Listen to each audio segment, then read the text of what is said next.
আসসালামু আলাইকুম বন্ধুরা, কেমন আছো? আলহামদুলিল্লাহ, আমি ভালো আছি। তোমরাও হয়তো আল্লাহ পাকের অশেষ রহমতে ভালো আছো। আমি কাতল মাছের কালিয়া করছি ঘরোয়াভাবে, গরম ভাতের সঙ্গে।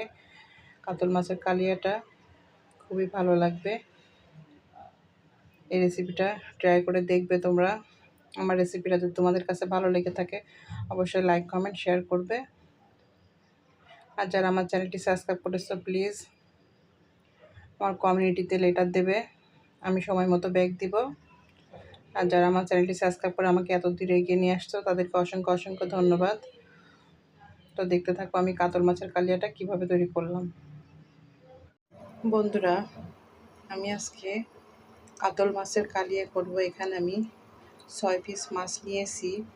মাছগুলো আমি সুন্দর করে পরিষ্কার করে ধুয়ে হলুদ, লবণ, মরিচের গুঁড়া দিয়ে মাখিয়ে রাখছি। আর এখানে আমি কিছু পেঁয়াজ, রসুন, আদা, কাঁচামরিচ কুচি আর 1 চামচ জিরা দিয়ে এটা আমি সুন্দর করে বেটে নিব। তারপরে আমি এখন এই মাছগুলা ভেজে নিব। তো বন্ধুরা দেখতে থাকো আমি কাতল মাছের কালিয়াটা কিভাবে রান্না করি। এখানে আমি মাছগুলা ভেজে নিব।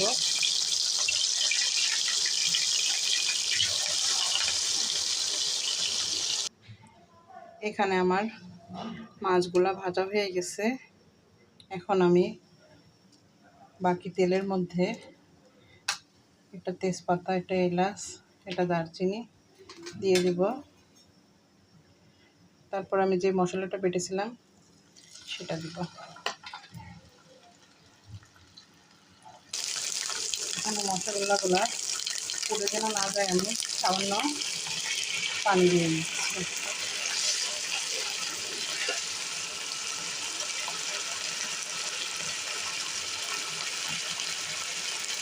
এরপরে এখানে পরিমাণ মতো হলুদের গুঁড়া,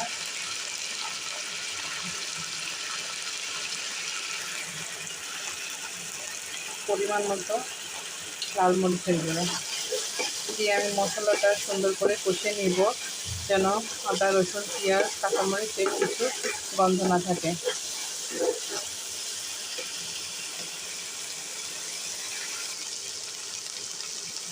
এখানে আমি পরিমাণ মতো লবণ দিব।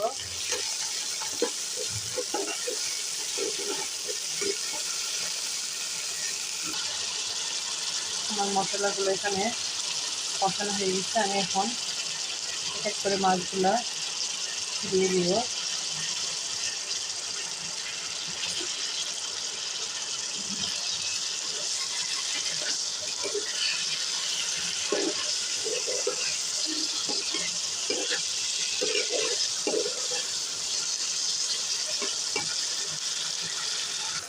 এখানে আমি মাছের সঙ্গে মশলাটা ভালো করে কষিয়ে নিয়েছি। এখন আমি এখানে পরিমাণ মতো পানি দিয়ে দিব।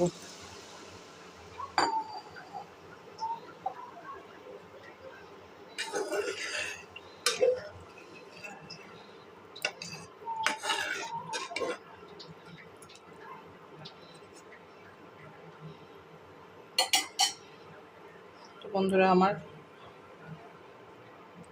কাতল মাছের কালিয়াটা রান্না হতে থাক, আমি 10 মিনিট পরে ফিরে আসছি। এই তো এখানে আমার কাতল মাছের কালিয়াটা প্রায় হয়ে আসছে। এখানে আমি এখন কিছু পরিমাণে ধনেপাতা দিব।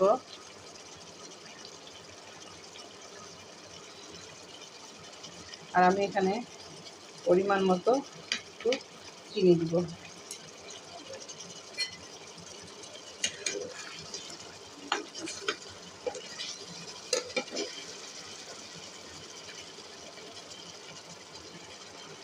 তারপরে এটা আমি পরিবেশন পাত্রে নামিয়ে নেব। এখানে আমি এখন পরিমাণ মতো গরম মশলার গুঁড়া দিব, রাঁধুনি গরম মশলার গুঁড়া।